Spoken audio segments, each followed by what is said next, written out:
भूतले श्रीमते भक्ति वेदांत स्वामिनिति नामिने नमस्ते सारस्वते देवे गौरवाणी प्रचारिणे निर्विशेष शून्यवादी पाश्चात्य देशतारिणे।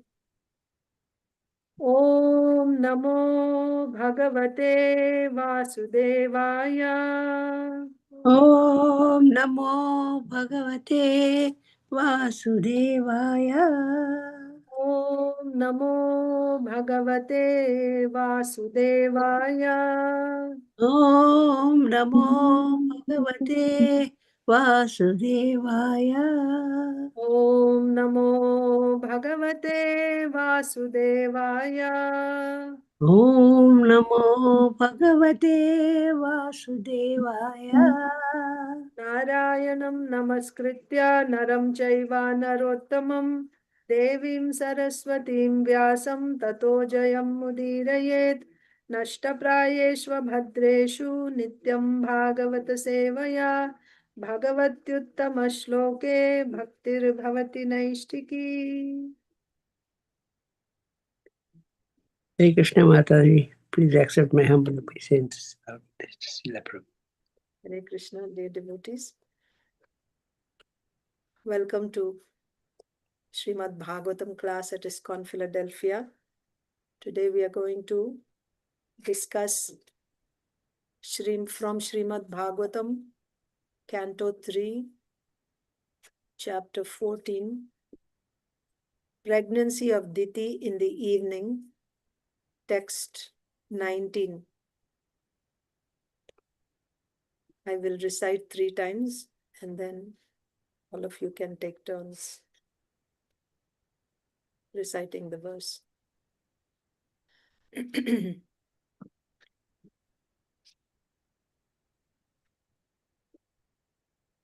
यामाहुरात्मनो ह्यर्धं श्रेयस्कामस्य मानिनी यस्यां स्वधुरम् अध्यस्या पुमांश्चरति विज्वरः। यामाहुरात्मनो ह्यर्धं श्रेयस्कामस्य मानिनी यस्यां स्वधुरम् अध्यस्या पुमांश्चरति विज्वरः। यामाहुरात्मनो ह्यर्धं श्रेयस्कामस्य मानिनी यस्यां स्वधुरम् अध्यस्या पुमांश्चरति विज्वरः. Please chant.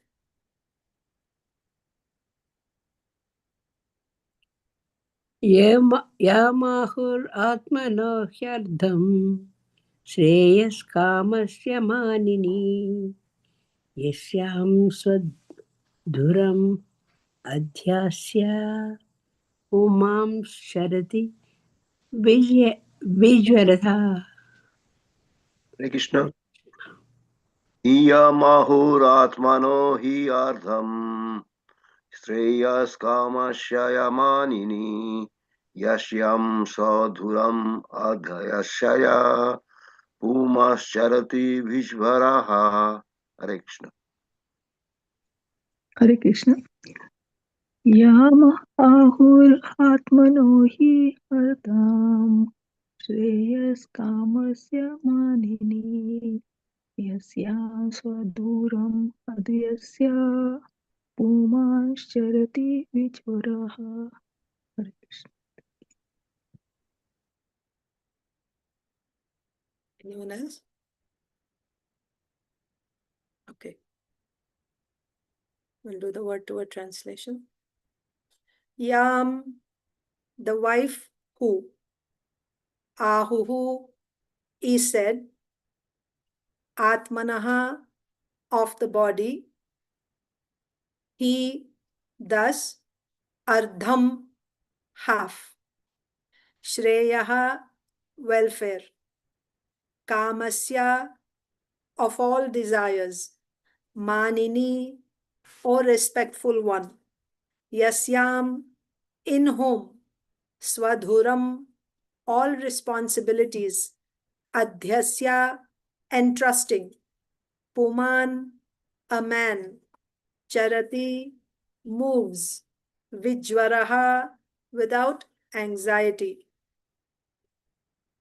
Translation and purport by His Divine Grace, A.C. Bhaktivedanta Swami, Srila Prabhupada. Srila Prabhupada ki jai.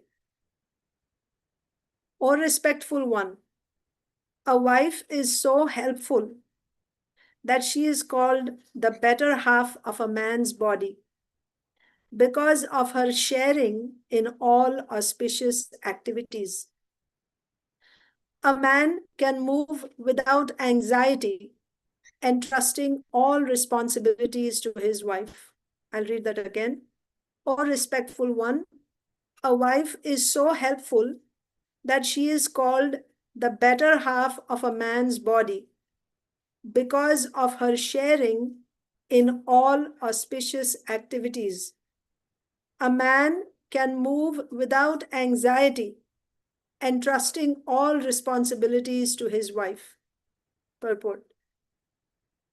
By the Vedic injunction, the wife is accepted as the better half of a man's body because she is supposed to be responsible for discharging half of the duties of the husband.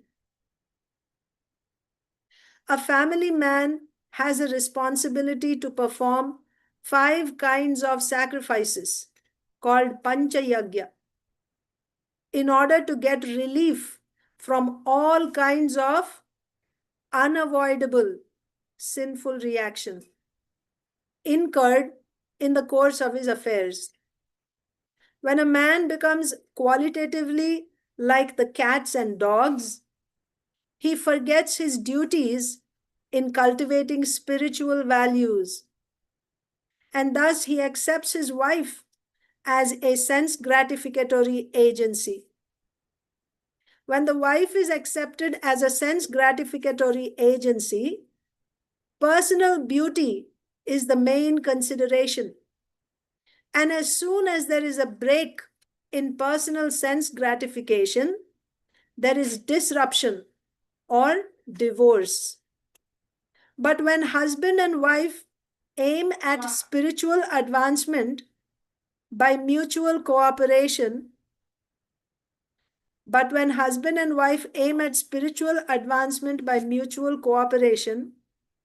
there is no consideration of personal beauty or the disruption of so-called love. I'll read that again.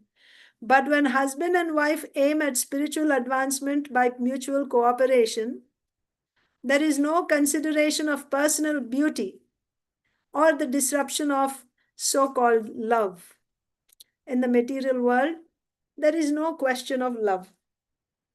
Marriage is actually a duty performed in mutual cooperation as directed in the authoritative scriptures for spiritual advancement. Marriage is actually a duty performed in mutual cooperation as directed in the authoritative scriptures for spiritual advancement. Therefore, marriage is essential in order to avoid the life of cats and dogs who are not meant for spiritual enlightenment. Therefore, marriage is essential in order to avoid the life of cats and dogs who are not meant for spiritual advancement. Om Ajnanatimmirandhasya Jnananjana Salakaya Chakshurunmilitam Yena Tasmai Sri Gurave Namaha Sri Chaitanya Manobhishtam Sthapitam Yena Bhutale Swayam Rupaha Kada Mahyam Dadati Swapadantikam Vandeham Sri Guru Sri Yuta Padakamalam Sri Gurun Vaishnavamscha Sri Rupam Sagrajatam Sahagana Raghunathanvitam Tam Sajivam Sadvaitam Savadutam Parijana Sahitam Krishna Chaitanya Devam Sri Radha Krishna Padan Sahagana Lalita Sri Vishakhanvitamscha He Krishna Karuna Sindho Dina Bandho Jagatpate Gopesha Gopika Kanta Radha Kanta Namostute Tapta Kanchana Gaurangi Radhe Vrindavaneshwari वृषभानुसुते देवी प्रणमामि हरिप्रिये वाञ्छाकल्पतरुभ्यश्च कृपा सिन्धुभ्य एव च पतितानां पावनेभ्यो वैष्णवेभ्यो नमो नमः। नमो विष्णुपादाय कृष्णप्रेष्ठाय भूतले श्रीमते भक्तिवेदान्ता स्वामिन्निति नामिने नमस्ते सारस्वते देवे गौरवाणी प्रचारिणे निर्विशेषा शून्यवादी पाश्चात्य देशतारिणे जय श्री कृष्ण चैतन्य प्रभु नित्यानंदा श्री अद्वैता गदाधर श्रीवासादि गौर भक्त वृंदा हरे Krishna Krishna Krishna Hare Hare Hare Ram Ram Ram Hare Hare. O respectful one, a wife is so helpful that she is called the better half of a man's body because of her sharing in all auspicious activities. A man can move without anxiety, entrusting all responsibilities to his wife. First of all, thank you all dear devotees for joining in this morning's Srimad Bhagavatam class. The context of this verse is, this is chapter 14 of the third canto, and this chapter is entitled Pregnancy of Diti in the Evening.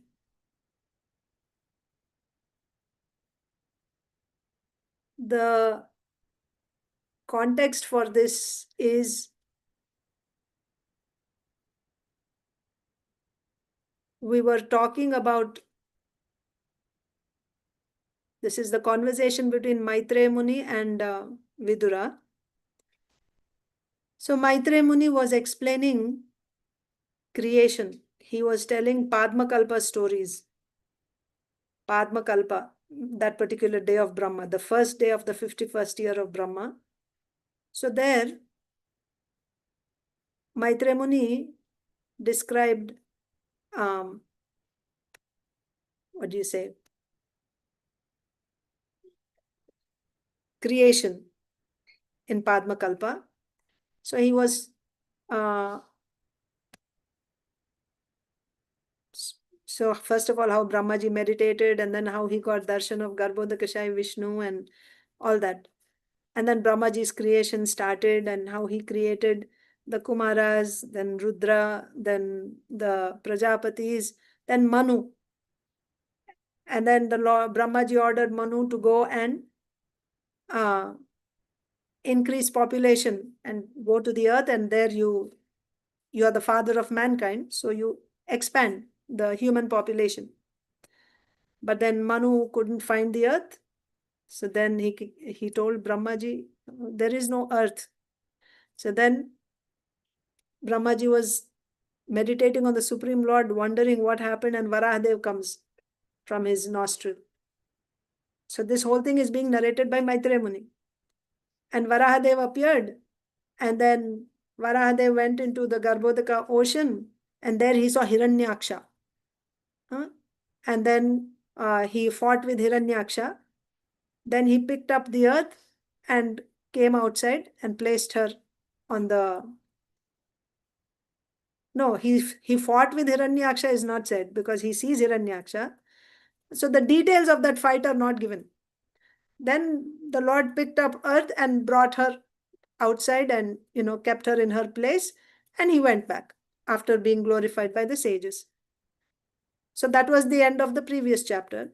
So in this chapter, we see that Vidura is asking, oh my dear Maitreya Muni, what happened to the fight? What was the reason for the fight between Varahadev and Hiranyaksha? What is the reason for the fight? Why Vidura is asking? Because he's not satisfied with that much discussion. He's getting so much nectar. This is the quality of a faithful and, like a serious student who's faithful. He's inquisitive. He wants to know more. He's not satisfied with little. So yes, he was satisfied to some extent with that description, but he wanted more. So he's asking, what about that fight? What led? What is the reason for that fight between Hiranyaksha and Varahadev? So that would open up so much more. So now Maitreya Muni glorified Vidura for the questions that he asked, because his questions are now allowing him to glorify the Supreme Lord, to discuss the pastimes of the Supreme Lord, which is beneficial for everyone, for the whole world. This is the best activity. So then Maitreya Muni, now Vidura's purpose of asking was, there are actually two Varahadevs. One Varahadev who appears at in the first millennium, Swayambhuva Manvantara. Another Varahadev appears in the sixth Manvantara, Chakshusha Manvantara. So his intention was, you told me about the one who appears in the first Manvantara. Can you please tell me about the other one? Because this fighting with Hiranyaksha takes place in the sixth Manvantara, not in the first one. So to tell the details of that, what is the cause for the fight, now he has to explain about who this Hiranyaksha and Hiranyakashipu were. What is the cause for the fight? Who are they in the first place? So actually, we will see Hiranyakashipu, Hiranyaksha are in the future. Next chapter, we will see how the Lord's associates happen to come down to the earth as Hiranyakashipu and Hiranyaksha. So that history we will read in the next chapter. But also, why they particularly appeared to Diti, that we are seeing in this chapter. Diti's pregnancy in the evening, that is the title of this chapter. So in this chapter, we are seeing that, so this is the history, the reason why Hiranyakashipu and Hiranyaksha appeared to Diti. So one day in the evening, Diti got this urge, a sex desire. But three things were not favorable. One was, her husband was absorbed in meditation. Second was, it was evening, Sandhya time. So Sandhya is meant for spiritual activity. At that time, you should not engage in sexual intercourse or even sleep. You shouldn't sleep, or you shouldn't eat. You shouldn't, pass stool, things like that. That time, morning, noon, and evening, there is Sandhya, three Sandhya. That time, you should be engaged in spiritual activity. So it is a violation. The time was not appropriate. And the place also was not appropriate. He was sitting in that Yagyashala where you perform yagyas. So Kashyapa Muni was not a pure devotee. He would perform, so Agnihotri means those who take a vow of performing Agnihotra Yagya. So they perform according to their vow. Some Agnihotris perform once a day, others perform Agnihotra Yagya twice a day. So Kashyapa Muni was performing his Agnihotra Yagya, and after that, he completed that, the one that he performed. So like in the morning and evening. So there's those who do twice, they do in the morning and evening. Some do in the evening or once a day. So after doing that, he sat down in meditation. He was actually in samadhi. He was in trance. That means not aware of what's happening outside. So, but Diti was getting this intense urge to have a union with her husband. Normally, so she went to him. So at first she tried to get his attention by, he would try to get his attention by her glances. If he were actually, awake or, conscious, externally conscious, she would have just made some gestures with her eyes. And, but if that didn't work, so she actually tried. First, she made movements with her body, like walking in front of him, trying to catch his attention. When that didn't work, then she started s- uh, wait 1 second. So she made movements with her eyes, then with her body. And when she realized that he was completely in meditation, nothing else would work. So then what did she do? She started speaking loudly. And then she said, so she came there with the intention of breaking the samadhi of her husband to wake him up. Why? Because she was tormented by sex desire. And there was no way, she felt as if her life, she wouldn't be able to live. She was feeling such uh, intense desire. So she gave up all shame. Normally, a woman, and this was not her nature also, this is not Diti's nature to be lusty all the time. She was a very chaste lady. But this was like a, what do you say? Um, for her, it was like a life and death situation. That's how she felt. So she was desperate to get help. Who else would help her? Only her husband could help. So she wanted to. So that's the reason why she wanted to break his meditation. And she began to speak loudly to really get his attention. And she said that her desire was like a mad elephant and she was like a banana tree. So if a mad elephant went into a banana orchard, what would happen to the banana trees? Banana trees, they're very delicate. So like that, my whole body is in pain. So please, where will a wife go if somebody is attacking her? It is the duty of the husband. If somebody is attacking his wife, it's the husband's duty to protect her. So this mad elephant is attacking your wife, so please protect me. So in this case, the mad elephant was her sex desire. But that was one reason. The other thing was she didn't have any children. She wanted to have a son. She said that there were 13 sisters, including Diti. 13 sisters were married to Kashyapa Muni. All the other co-wives, who were her sisters, her own sisters, siblings, 12 sisters had children, but she didn't have any. So now she's pleading with her husband to please let her also have sons from him. So she wanted to have sons. And also she said that a wife is called Jaya. Jaya means one who gives birth to the husband in the form of a son. That means the husband expands himself because it's after all part of his body which is now expanding. So if you produce children in me, these children will only increase your fame as a Prajapati. Kashyapa is a Prajapati, so his role was to increase population.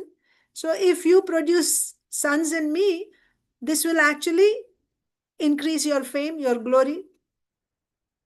So she was trying to convince him in all these various ways why he should oblige her. At that time, Kashyapa Muni, see, here there's one more point. Women are weak-hearted. That means they can become,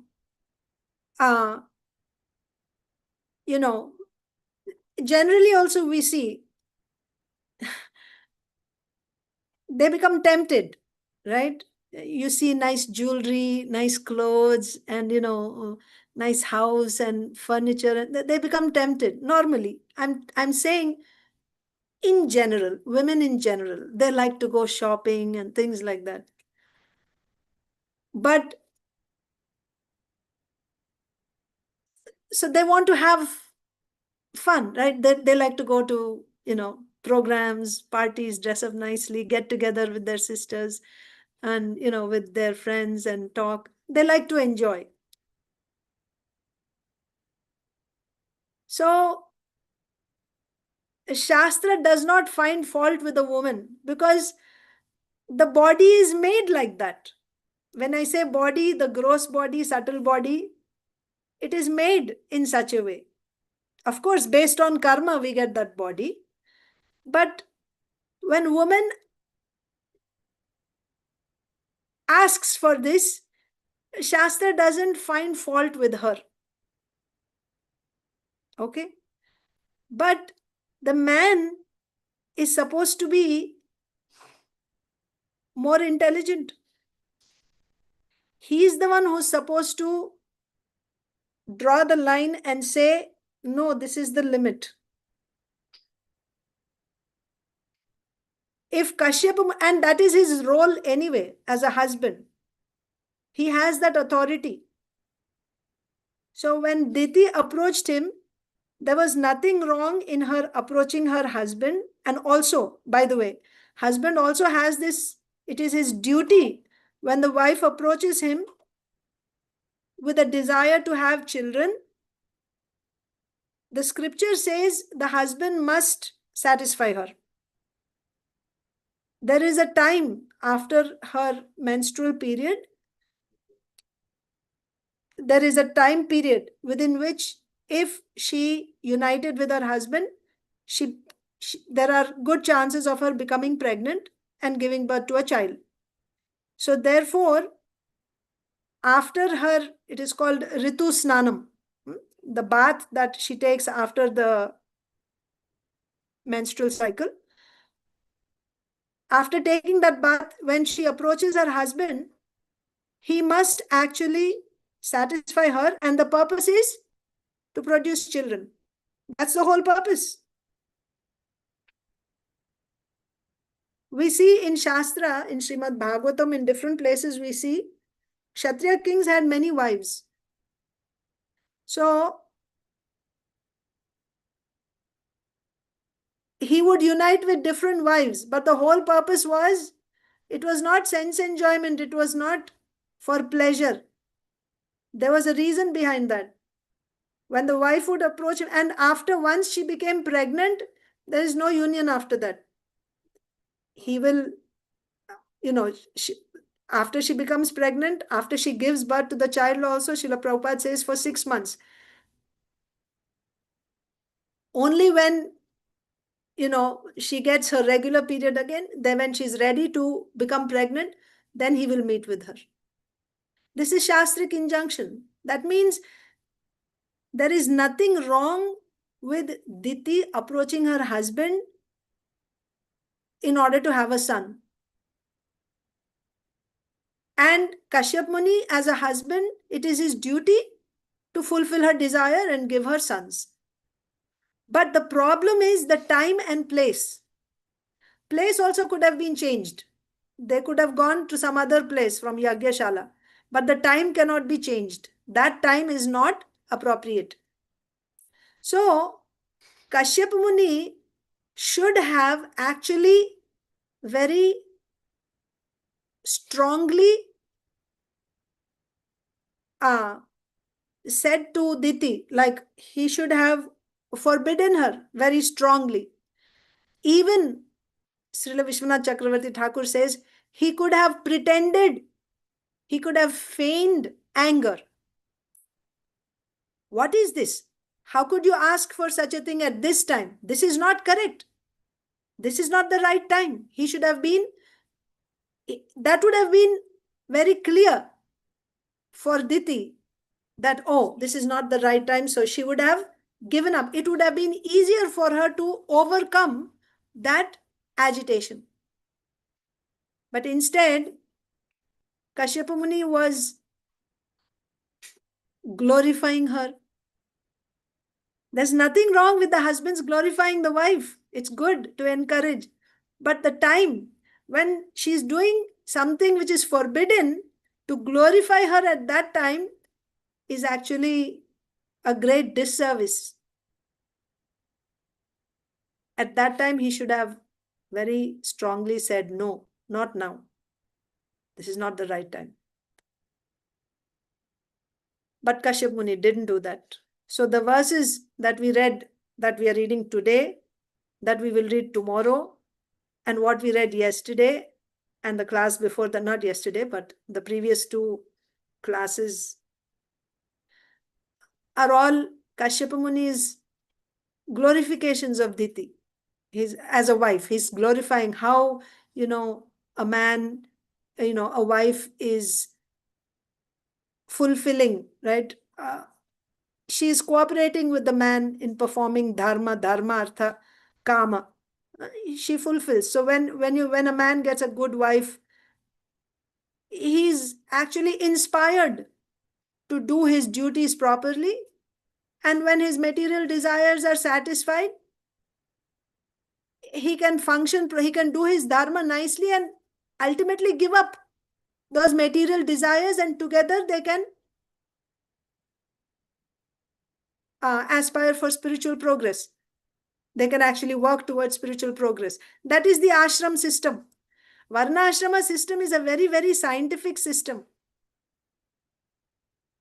So, but here, anyway, Kashyapa Muni is saying, and then we saw in yesterday's or the previous class, we saw how the grihasthas are maintaining the other three renounced orders, brahmachari, vanaprastha, and sannyasis. They are maintained by the grihasthas.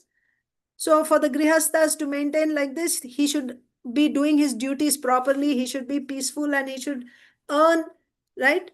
So for that, he needs the cooperation of his wife. So the bottom line is, a man has to deal with so much, especially, man in general. But when it comes to a kshatriya or even a vaishya, a kshatriya has to deal with,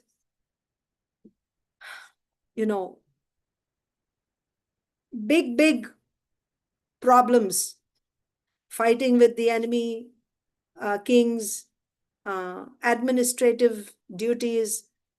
So he needs to get some encouragement, some support. He gets that from his wife.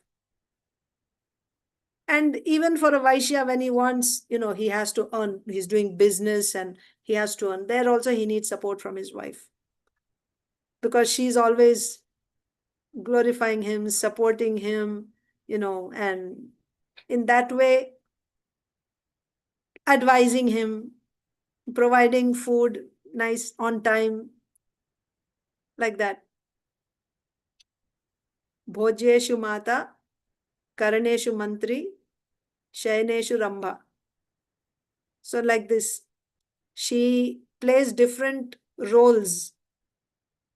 And by her services, she is encouraging her husband. By that, he's able to do great things in the world.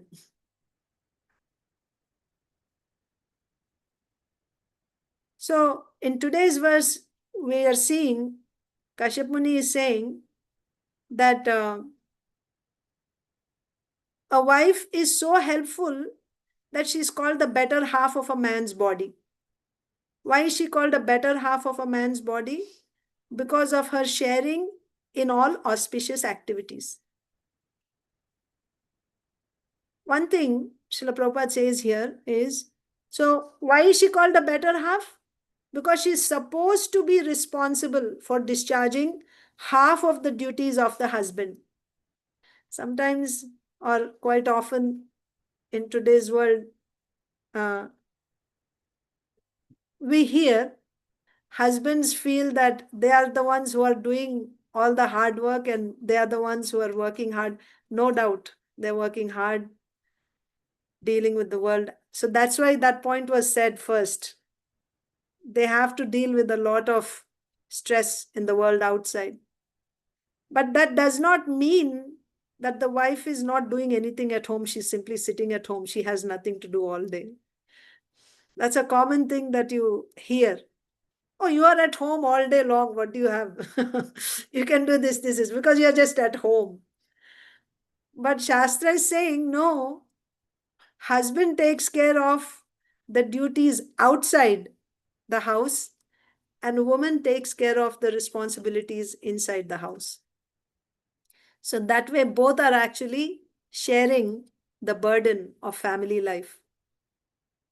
And it is the duty of a chaste wife to encourage her husband to do his dharma properly. And if he is getting deviated, we will see in tomorrow's verse, she protects him, she corrects him, she brings him back to the right path. So in that way, the wife is considered to be half of, because she's sharing the responsibility. Half of the responsibilities of the man are shared by the wife. That is why she's called the better half of a man's body. One important point that Srila Prabhupada is saying in this purport is, a family man has a responsibility to perform 5 kinds of sacrifice called Pancha Yagya. Do you know what is Pancha Yagya? Pancha Yagya means 5 types of yagyas. We see in Bhagavad Gita, we read that the third chapter, text 12, Ishtan bhogani vo deva dasyante yagya bhavitaha taidattana pradayabhyo yo bhungte stena eva saha.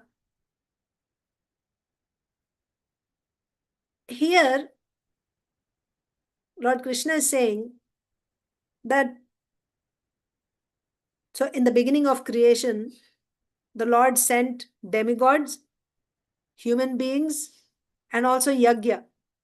What is the purpose of yagya? Sacrifice. Human beings, when they perform sacrifice, the demigods are pleased. Being pleased, they supply all the necessities for the human beings. By this mutual cooperation, both the demigods are peaceful, happy, and the human beings are happy, and they can live peacefully. Human beings also can live peacefully. So therefore, yagya is important. But after performing yagyas, so there are different types of yagyas to get different results. For example, so yagyas are performed for specific purposes.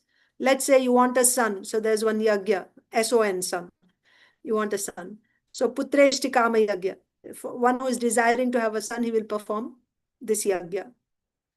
And also there are other types of yagyas, Rajasuya yagya, Ashwamedha yagya, for ruling, right? For prosperity of the kingdom, so on and so forth. So different types of yagyas are there. And by performing this yagya, you'll get the result of that yagya. Now, after getting the result, if the performer takes all the result and enjoys it himself, what happens? He will incur sin. He may think that I have performed yagya, I have worked for it, and this is my pay for performing this yagya, I'm getting this result, and I'm enjoying it, this is mine. What sin can I incur by this? I didn't do any sinful activity.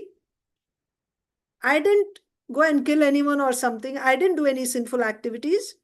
I just performed yagya which is prescribed in Shastra. And by performing this yagya, whatever result I got, I'm enjoying it. But Lord Krishna is saying in Bhagavad Gita, one who takes the result and enjoys it himself without offering it back to the demigods, he is a thief. Stena saha. Stena means He's a thief. So first you perform yajna, and when you get the result, that has to be offered. To who? To 5 types of people, 5 personalities you have to offer. That is why there is Pancha Yajna.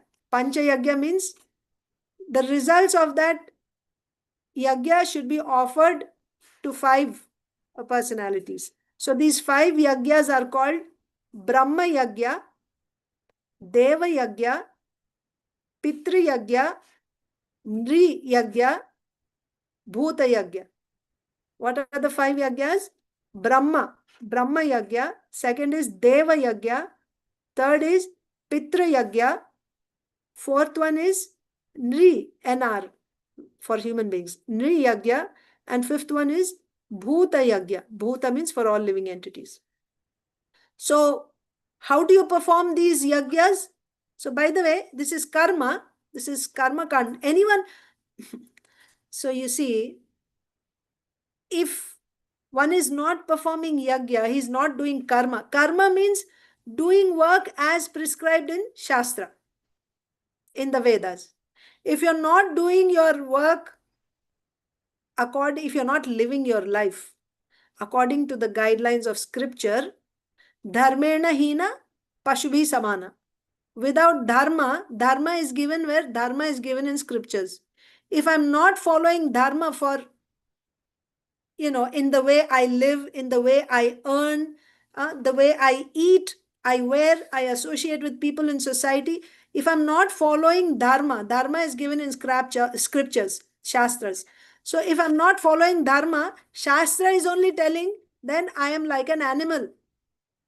Dharmena hina pashubhi samana. Without dharma,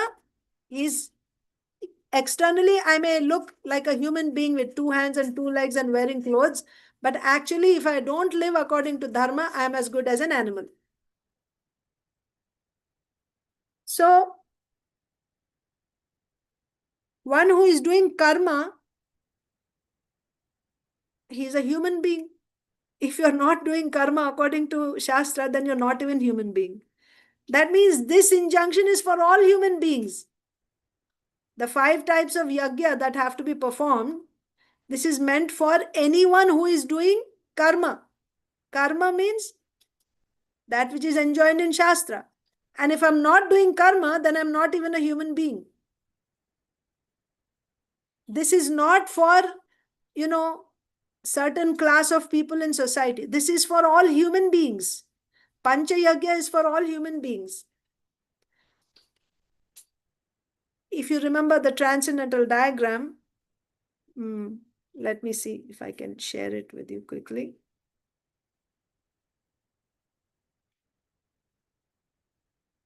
In the transcendental diagram, we see that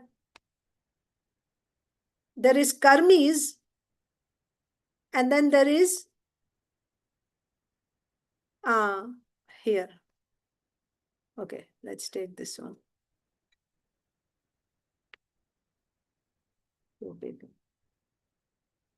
See, this is a karmi here, the purple. This is karmi. Karmi means he lives his life according to Varnashrama Dharma. He is doing his work as per Shastra. Vikarmi, most of the people in society today are Vikarmis. They are also living, but their livelihood, the means by which they are earning their livelihood and their practices are not according to Shastra. Both of them are seeking enjoyment. One is seeking enjoyment by being obedient to Shastra. The other is seeking enjoyment in any way possible, whimsically. That is why Vikarmis are on the level of animals. So now, Pancha Yajna is prescribed for everyone. So we will see the lowest in the whole. So this is the whole society. And then these are the transcendentalists on the left side and on the right side. And ultimately, when they get perfection, they come here on top. So the lowest is, of course, Vikarmis. Vikarmis means they are living like animals. So let's come to the civilized society. When you are in a Varnashrama society, that is a civilized society. So in a civilized society, the lowest people are the karmis. In karmis also you have different grades. There is thief, there is demigod worshipper, and there is those who worship Vishnu. Within karmis only. So thief is the lowest. What does the thief do? He does yagyas and the results he will take for himself. He will not offer it. He will not offer it. But otherwise, you are supposed to offer it to you're supposed to offer the results to 5 people. Pancha yagya has to be done. So I was telling you what is Brahma yagya, what is Deva yagya, Nri yagya, and Bhuta yagya. How do you do Brahma yagya? By teaching. Teaching. Brahma yagya is so Shastra. You teach Shastra, that is Brahma yagya. That means your debt towards Brahma, the Vedas, is repaid in that way by studying and teaching Shastra. Adhyapan. How do you do Deva Yagya? This is talking about Karmi society, okay? First, we are talking about Karmis. Deva Yagya is done by doing Homam. Homam is also a type of sacrifice, but there is difference between the Yagya and Homam. Homam is done for the satisfaction of demigods. That has to be done every day. Whereas the Yagyas that they did initially is to get specific results. But Homam, Nitya Homam, you have to do it every day to satisfy the demigods. So, Brahma Yagya, Deva Yagya. What is Pitri Yagya? Pitri Yagya means offering oblations to the ancestors, the departed souls of your family. Ancestors, those who have left their bodies in your family. So this is done twice a year in the Pitru Paksha. Every 6 months they offer to, they offer food to the ancestors so that they are in Pitraloka, they can live comfortably there. That's the idea. So in this way, you're paying your debt to your ancestors because you took birth in that family. So you have to pay a debt to them. Then Nri Yagya means to all human beings. By the way, this Pancha Yagya is done by who? It is done by Grihasthas. The other 3, like we read yesterday, Brahmachari, Vanaprastha, Sannyasis, they don't have to do any karma. They only do their sadhana. They don't have any time to earn money or, earn their life, to earn artha. They simply do their sadhana. So that's why their maintenance is also the responsibility of Grihasthas. Grihasthas are the ones who do dharma, or karma. Brahmana, Kshatriya, Vaishya, Shudra, and earning a livelihood. This is done by the Grihasthas. So, Grihasthas have to do these 5 yagyas. Brahma Yagya, Deva Yagya, Pitri Yagya, I told you. Nri Yagya means to all human beings. So how do they do this Nri Yagya? By serving guests when they come home. Taking care of guests. Whatever they cook, every day Grihasthas cook. Whatever they cook, it has to be offered to the guests. Not only guests, Bhuta Yagya, to all living entities. Grihasthas have a responsibility to take care of all living entities. In one lecture, Srila Prabhupada says, if there's a lizard in your house, the Grihastha has to take care of that also, like all the living entities in the house. This is what Shastra is expecting us to do. Why? If you didn't do these 5 yagyas, then you will incur sin. So here the question will come, what sin did I commit that I'm required to do these 5? Because in the purport, Srila Prabhupada says, to be relieved from unavoidable sins that Grihasthas commit, they must do this Pancha Yagya. What is that unavoidable sin? There are 5 types of sin that are done by grihasthas unavoidably. Kandani, Peshani, Chulli, Kandani, wait. Kandani means firewood.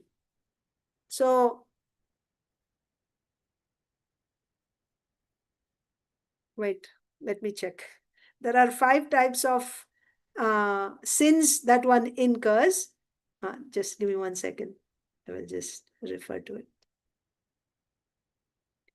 What are the 5 types of sins that one incurs? Srila Vishwanath Chakravarti Thakur explains this in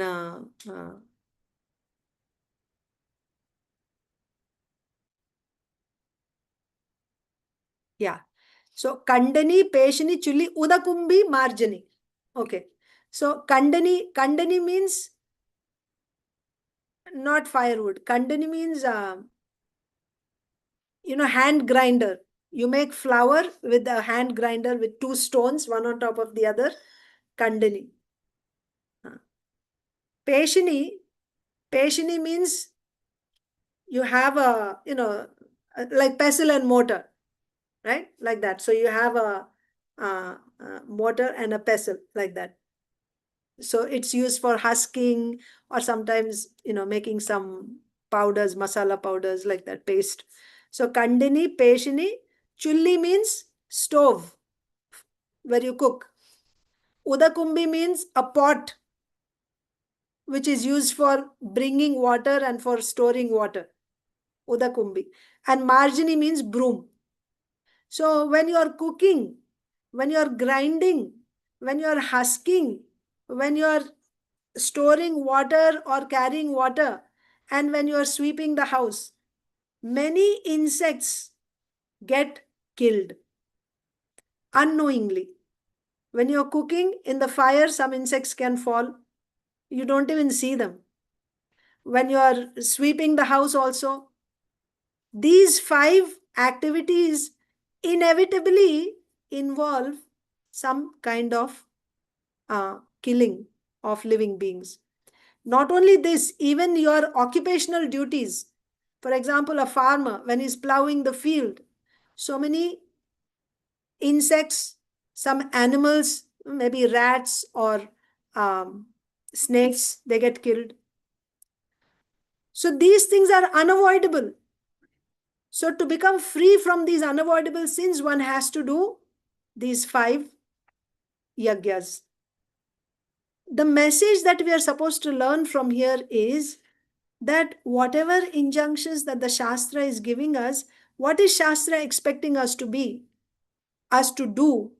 We should be very sensitive and we should take responsibility for our actions. Even when unknowingly, when we are living our life, this is a natural, simple way of lifestyle. You're storing water in a pot and you're cooking on firewood. There also, unknowingly, when some living beings get killed, I have to take responsibility for that, and for that I have to do yajna. If that is the case, can you even imagine what is the situation today? We have these big slaughterhouses. We are killing animals. Not just slaughterhouses, our way of lifestyle, the big industries that we have. We don't know how many millions of living beings are getting killed. And we work in these companies. We think that I am not directly involved, but I also have to share a portion of that sin because I am getting paid there. And the worst part is we don't even think that some sins are being done by me. And very, conveniently we think because I'm chanting Hare Krishna, Hare Krishna will take care of all these sins that I'm doing. Chanting will take care. You know what this is? This is the seventh offense, committing sinful activities on the strength of chanting the holy names. This Pancha Yagya is given for the lowest people in a Vedic society. What to speak of those who are advanced, transcendentalists who are on the path, who have met devotees or who have met sadhus. Now they are transcending the material modes. What should be their consciousness?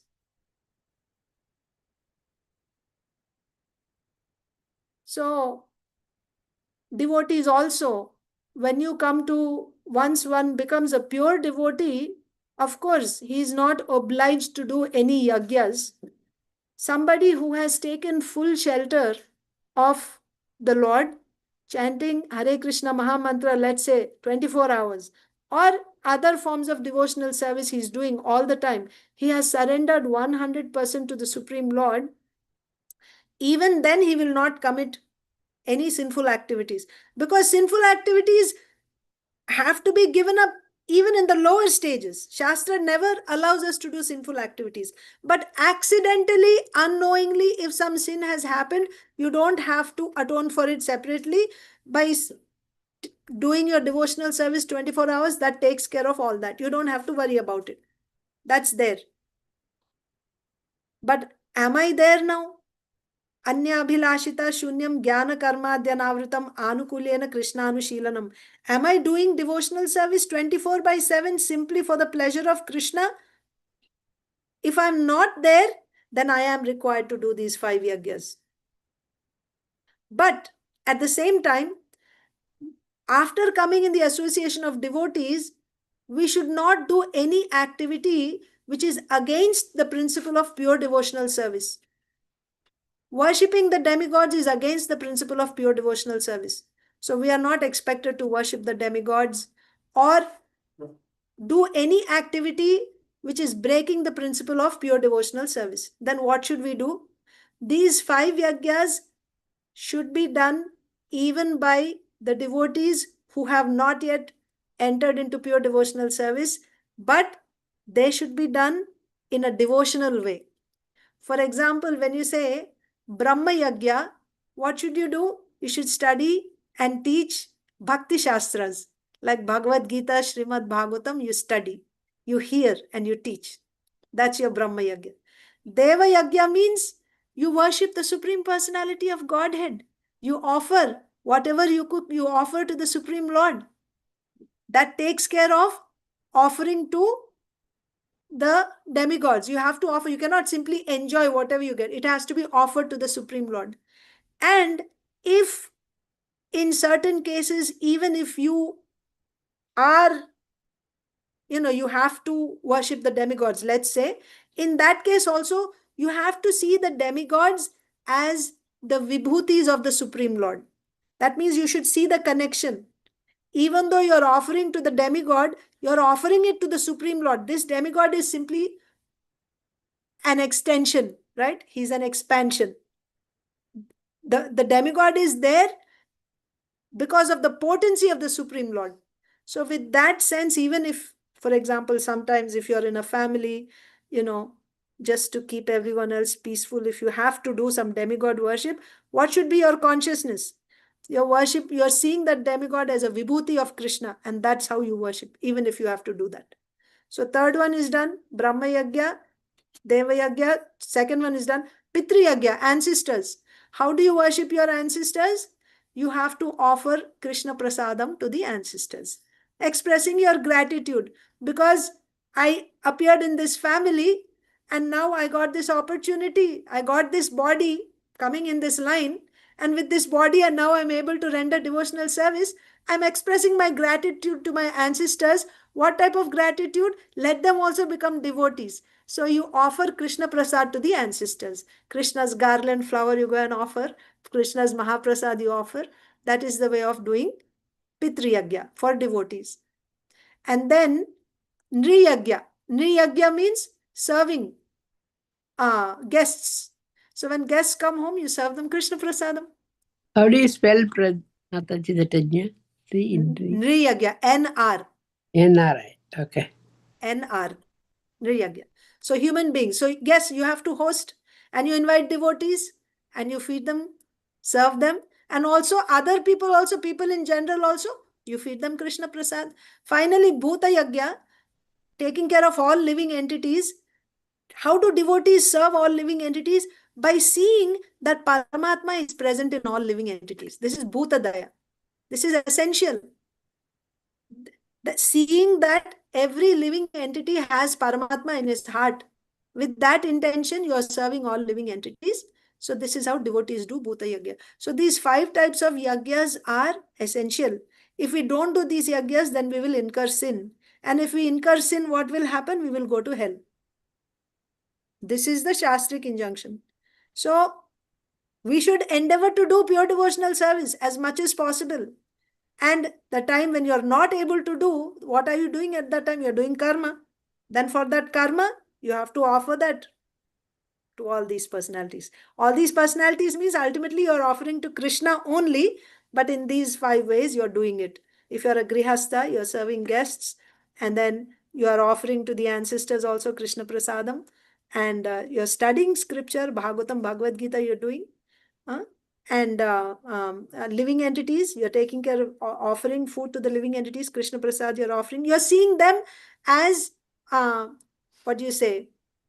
You see Paramatma, right? Carriers of Paramatma. Paramatma in them. Yes, by seeing Paramatma in them, you're serving them. So these are the duties that a grihastha has to do, and his wife is cooperating with him to do these duties. They work hand in hand together. That is the whole purpose of marriage. So whatever injunctions Shastra is giving, this institution of marriage, grihastha, ashram, it is meant for what? Everything is meant only for spiritual progress. Don't think that Shastra is giving karma kanda. Karma kanda means you do this yagya and you enjoy the result. No, the idea is those people who are very much attached to the results, material results. If you told them to give up, they will not give up because of that strong attachment. Then how to bring them into the system? By giving some rules and regulations. So therefore, their interest is material result. So Shastra says, all right, if you want this material result, you do this type of yagya. But when you do the yagya, when you get the result, you have to offer, do these 5 types of yagyas you have to do. Then you will not incur sin. By this, what is happening? They are becoming obedient to the orders of Shastra. Shastra is coming from where? Dharmam to sakshat bhagavat pranitam. From the Supreme Lord only Shastra is coming. That means by obedience to Shastra, they are showing obedience to the Supreme Lord. By this, they will start making some progress. And then when they get association of a devotee, when they make a little bit of advancement, right? When they come in so by the association of a devotee, they become receptive. They become receptive to that mercy. Then they are told, why you are attached to these material results? They're just temporary. They're going to be finished. Don't be attached. You'll get higher, permanent results by giving up attachment to this. Do your karma, but don't be attached to the result. Like this, step by step, they are guided higher. From karma kanda, they are brought to karma yoga. Offer your results to the Lord for his pleasure. But karma yoga is not a permanent place. From there, you are supposed to transcend. At one point, Krishna says, Sarva dharman parityajya mamekam sharanam raja. Give up all karma. Just surrender unto me 24/7. You simply do my direct devotional service. Shravanam, Kirtanam, Vishnu Smaranam. Aham tvam sarva papebhyo mokshayishyami ma shuchah. Don't worry. I will relieve you from all your sinful reactions. You simply do my direct devotional service. But you have to see who's qualified for which stage. As per that, he has to act.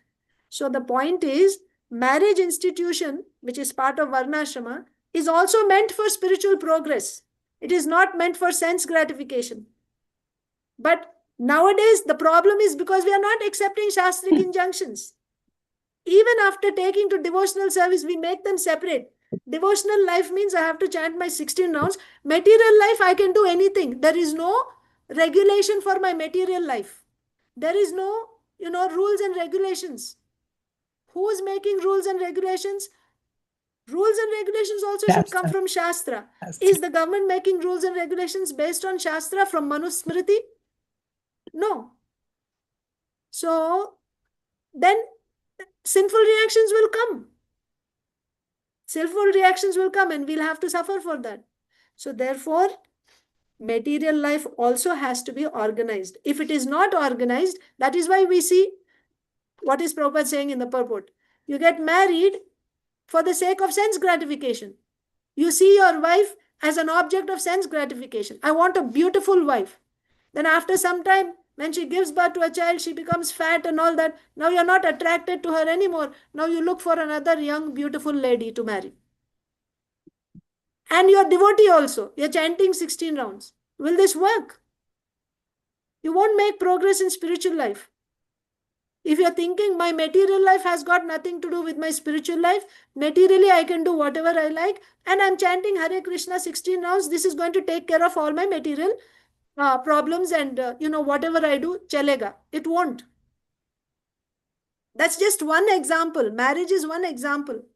The type of lifestyle that we are living. We have to take the reactions for all that. Don't think that I'm free. We won't be free. So, in this purport, finally, Srila Prabhupada is saying that when the wife is accepted as a sense gratificatory agency, personal beauty is the main consideration. But as soon as there is a break in personal sense gratification, there is disruption or divorce. We think we get married, and that's how things are being promoted also. You'll fall in love with someone and then you marry. What is this love? Prabhupada is saying there is no love in this material world. Marriage means it is duty performed in mutual cooperation as directed in the authoritative scriptures for spiritual advancement. That one line is so powerful. You can read it 100 times. Then whether happiness or distress, anything, it does not matter. Hare Krishna. It does not matter because it is my duty and it is for a higher purpose. We will do, Hare Krishna, we will do whatever it takes. We will see. There are extreme cases. We are not talking about extreme cases and exploitation. Don't bring that here. We are talking about general. That's why the platform is already set. If my marriage, the foundation of my marriage is sense gratification, that will not stay all the time. When that goes away, then the marriage will break. But if the foundation of my marriage is spiritual progress from both sides, husband and wife, then in spite of difficulties, we will still push forward, cooperating because this is for spiritual progress. That's the point. So here, Kashyap Muni is glorifying his wife, that how by her cooperation, he is able to perform his duties properly, like that. So I think I'll stop here. We are already past time. Thank you all so much. Is there any burning comment or question? Yes, Prabhuji, Dronacharya Prabhu. Hare Krishna and Mother Archana Bhakti. Thank you very much for very deep the deep explanations that you gave. The question often comes up, what about the person? And you explained it very nicely. But there's this area where a person begins to do devotional service. Maybe they come to the temple, they've been coming to the temple, and they come to the Sunday feast. They're doing some devotional service, but they're really not making so much progress. Maybe they haven't taken shelter of a spiritual master, etc. But but yet they're doing so many karmic activities at the same time. What kind of category do they fall into? You've nicely explained it. That we're still required to do these sacrifices, but these sacrifices can also be done in a way to, I'm just making sure I understand, so I'm kind of repeating what I heard. But these sacrifices can be done in a way of devotion, by performing devotional service. Yes, So it's not like they have to be done outside of devotional service. right. Devotion, yeah. So, okay, no, that's good. But the question I have is, you mentioned that the Brahma Yagya be for teaching, teaching scriptures, studying scriptures, performing Sankirtan Yagya. Where would that fall into? Performing Sankirtan Yagya, yeah, that will be Brahma Yagya, and also that is also direct devotional service, and it is also Yagya, Sankirtan Yagya. So Sankirtan Yagya, if you're talking about distributing books, then yes, that will be Brahma Yagya. You're distributing books, that will be Brahma Yagya. Would it also be that, I forget what the last category was Bhuta about, Yagya, Bhuta Buddha Yagya. Yagya, Uh-huh. like serving all the living beings? Yes. Just, So you're basically feeding them, serving them in various capacities, seeing that Paramatma is in every living entity. So whatever according to their need, you cannot give prasadam to a plant, you can pour water. But as you're saying, you can do Sankirtan also. You can go and chant to the plants, and that will be the ultimate yagya. That will be the ultimate benefit we can do. So the point is, when you do Sankirtan Yagya is direct devotional service. You're doing direct devotional service. When you're not doing direct devotional service, so we have 24 hours. If you're able to do one of the 9 forms of 9, and there's more, 64, and there's thousands actually, direct devotional activities.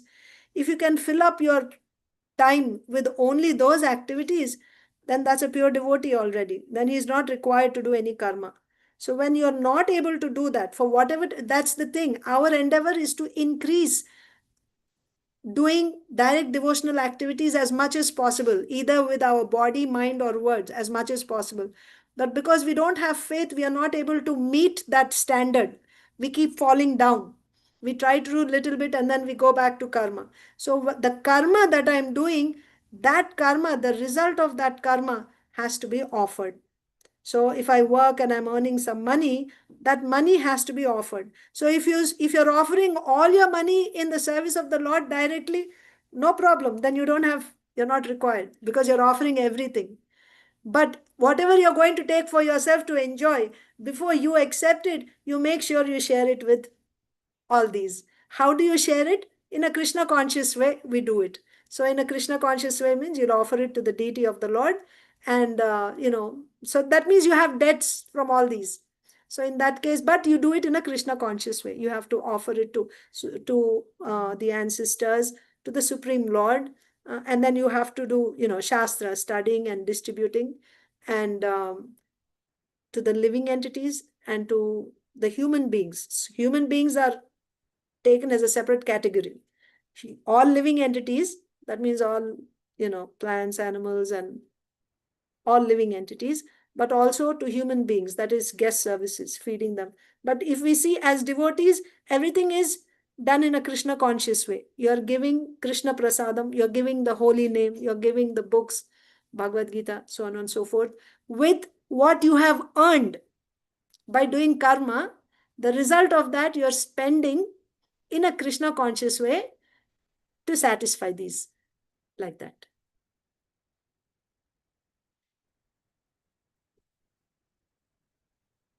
Okay. very nice. Thank you so much. Thank you, Prabhuji. Yeah. Hare Krishna. Okay. Any other questions, comments? Shall I end here? Okay. Thank you. Granth-raj Srimad Bhagavatam ki jai. Srila Prabhupada ki jai. Samaveta Gaur Bhakta Vrind ki jai. Yeah. Vancha kalpatarubhyascha kripa sindhubhyevacha patitanam Thank pavanebhyo Thank you. Thank you. Thank you.